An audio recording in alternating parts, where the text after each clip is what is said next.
안녕하세요. 공군자교직을 준비하는 수험생 여러분, 저는 한국사 과목을 가르치게 된 정직한이라고 합니다. 저는 재미있는 수업보다는 여러분들이 최저의 시간을 통해서 최고의 효과와 합격할 수 있는 그런 시험을 제가 준비할 수 있도록 도와드리겠습니다. 그래서 최대한 효율적인 강의를 통해서 여러분들을 만나도록 하겠습니다. 자, 그러면 본격적으로 수업을 들어가 보도록 하겠습니다. 자, 먼저 보시면 한국사의 바른 이해를 바탕으로 역사의 의미에 대해서, 역사란 무엇인가에 대해서 우리가 먼저 살펴볼 텐데요. 자, 이 부분은 사실 국어 문제에 가깝습니다. 그래서 어떠한 것들을 암기하는 것보다는 여러분들이 문제를 읽어 나가면서 이해하시는 게 중요한데, 제가 간단히 하나만 말씀을 드리자면, 자, 역사라고 하는 것은 크게 두 가지로 나눌 수가 있습니다. 자, 첫 번째는 사실로서의 역사. 이 역사는 과거에 일어난 일 그 자체를 아주 강조하는 입장입니다. 그래서 있는 그대로의 그 사실 그 자체, 이 역사는 역사의 객관성을 대단히 중시 여기는 역사입니다. 그래서 이걸 얘기했던 대표적인 학자가 바로 랑케가 있죠. 랑케. 서양의 역사학자 랑케가 있고, 자, 그 다음에 사실로서의 역사에 대비되는 바로 기록으로서의 역사가 있습니다.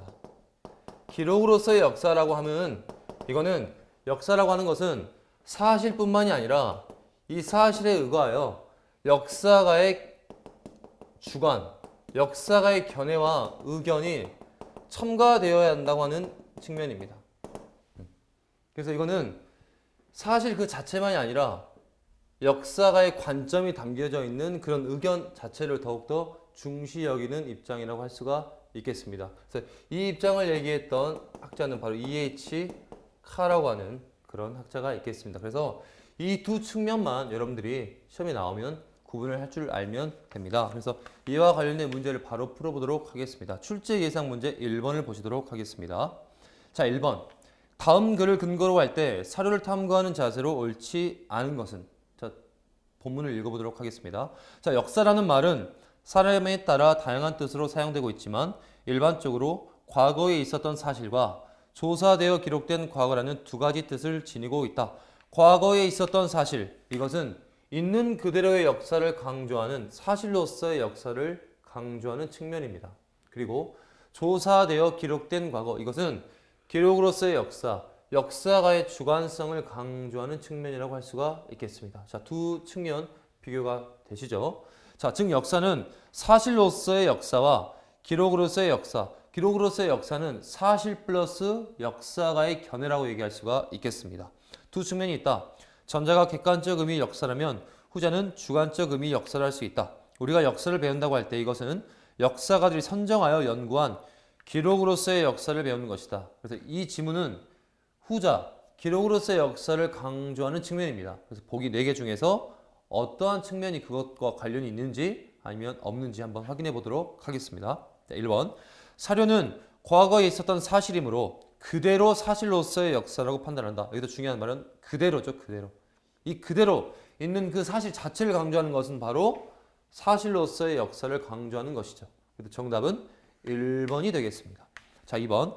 사료를 이해하기 위하여 그 사료가 기록된 당시의 전반적인 시대 상황을 살펴본다. 이것은 역사가가 역사를 서술할 때 하는 작업입니다. 그래서 2번 같은 경우는 기록으로서의 역사를 강조하는 것이죠. 3번. 사료 또한 사람에 의하여 기록된 과거이므로 기록한 역사가의 가치관을 분석한다. 역사가에 대해서 강조했기 때문에 이것 또한 기록으로서의 역사를 얘기하는 것입니다. 4번. 동일한 사건 또는 같은 시대를 다루고 있는 여러 다른 사료와 비교 검토한다. 이런 후에 역사가는 역사를 서술하는 것입니다. 그래서 2번, 3번, 4번은 기록으로서의 역사를 얘기하는 같은 맥락이 있다고 볼 수가 있겠습니다. 정답은 1번이고요. 자, 이 이후에 3번, 4번, 5번, 6번, 8번 문제가 다 이와 같은 맥락에 있는 문제들입니다. 여러분들이 충분히 읽고 소화하실 수 있는 문제이기 때문에 제가 따로 해설하지는 않겠습니다. 자, 그러나 이제 2번 문제와 자, 그리고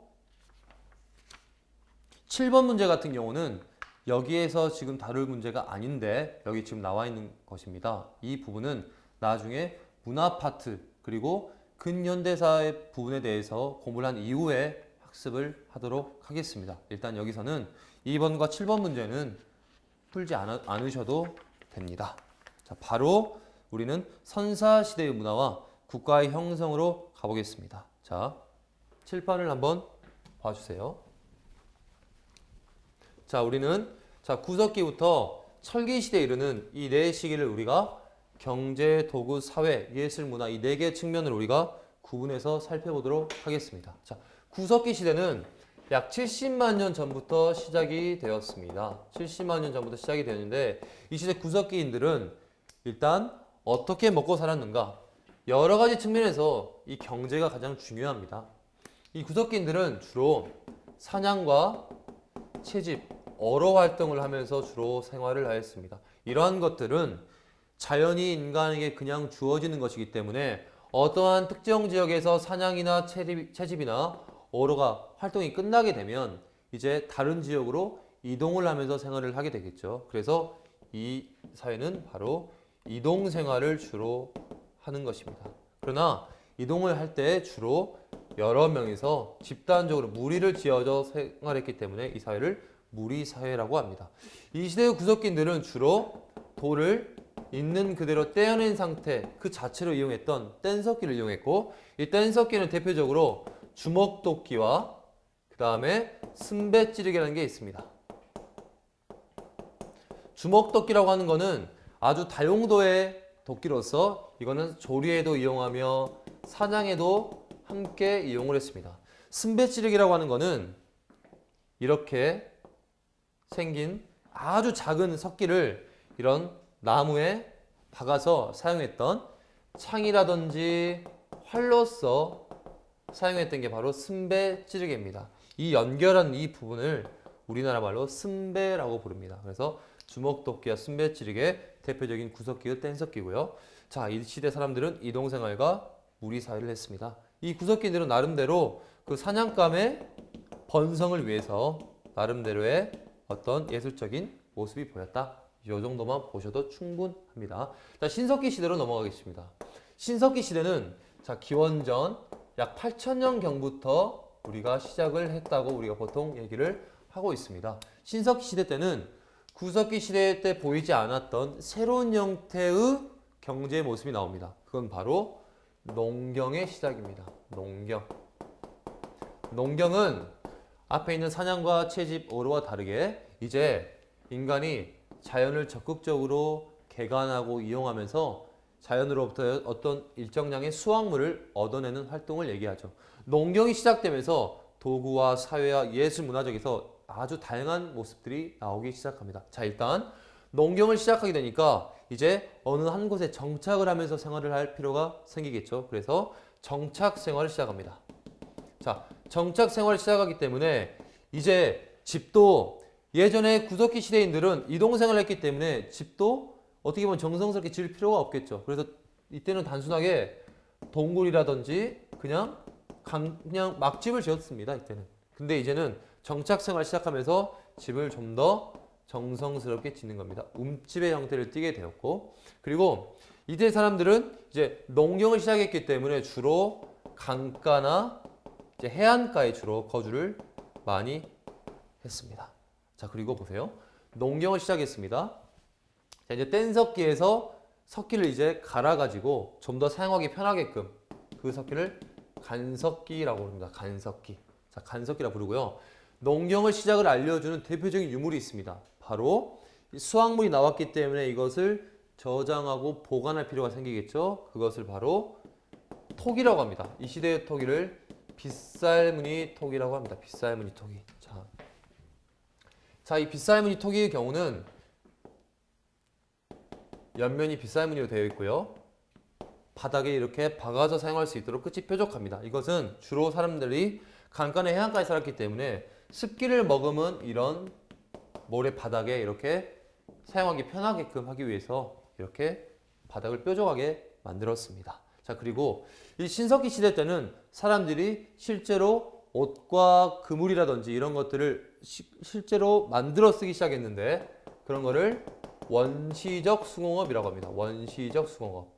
이 원시적 수공업을 알려주는 대표적인 유물이 두 가지가 있습니다. 바로 뼈바늘과 자, 생선을 다 먹고 남은 이후에 그 뼈를 가지고 바늘을 만들고 그 다음에 실을 뽑기 위해서 가락바퀴라고 하는 유물을 만들었습니다. 가락바퀴라고 하는 것은 이렇게 동그란 구멍에다가 나무를 이렇게 꼽아서 이렇게 섬유를 이렇게 연결해 가지고 이렇게 비비 꼬면 이게 실의 형태가 나오는 게 바로 가락바퀴입니다. 그래서 이 두 가지를 통해서 우리는 원시적 수공업의 형태를 알 수가 있겠습니다. 자, 그리고 신석기 시대 때 농경이 시작되고 사람들이 정착 생활을 하면서 이제는 구석기 시대 때는 없던 새로운 개념이 등장하게 되는데 그게 바로 뭐냐면 시족이라는 개념입니다. 시족.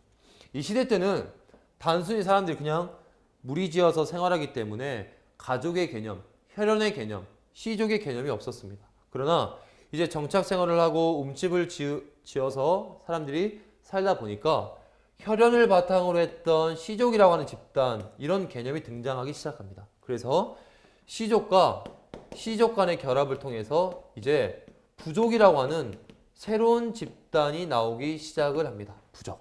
그래서 이 부족을 이끄는 어떤 특정한 부족장이 있겠죠. 근데 그 부족장은 신석기 시대까지만 하더라도 아직 사회가 평등사회였기 때문에 이 부족장은 힘과 권력이 있는 그런 사람을 뽑는 게 아니라 단순하게 경험이 많은 연장자를 이 부족장으로 선발을 했다라고 조금 기억을 해 주시면 좋겠습니다. 자, 그리고 신석기 시대의 예술 문화에서 우리가 주목해야 될 거는 뭐가 있냐면 바로 이 당시에는 바로 원시 신앙이 발생합니다. 자, 원시 신앙이라고 하는 것은요. 농경이 시작했기 때문에 이제 사람들은 환경과 기후의 변화, 날씨의 변화에 대해서 대단히 민감합니다. 그래서 애니미즘이라고 하는 것이 나옵니다. 애니미즘이라고 하는 것은 해나 바람이나 구름, 비 이런 자연현상에 사람들이 이제 영혼이 있다고 믿는 것입니다. 여기에 영혼이 있다고 사람들이 믿는 것을 애니미즘이라고 합니다. 자, 두 번째는 이제 하늘에 대해서 좀 더 경외심을 갖다 보니까 하늘의 뜻을 사람들에게 설명을 해주고 점을 쳐주고 해석해줄 사람이 필요했습니다. 그 사람이 바로 어떤 사람이죠? 바로 그렇죠. 무당입니다. 무당. 이 무당의 존재를 사람들이 믿기 시작하고 무당을 믿는 것입니다. 무당을 영어로 하면 샤먼이라고 부르기 때문에 이것을 샤머니즘이라고 합니다. 자, 세 번째는 토테미즘이라고 있습니다. 토테미즘. 토테미즘이라고 하는 것은 신석기 시대에 등장했던 이 부족을 상징하는 부족의 수호신을 동물과 식물로서 믿는 것입니다.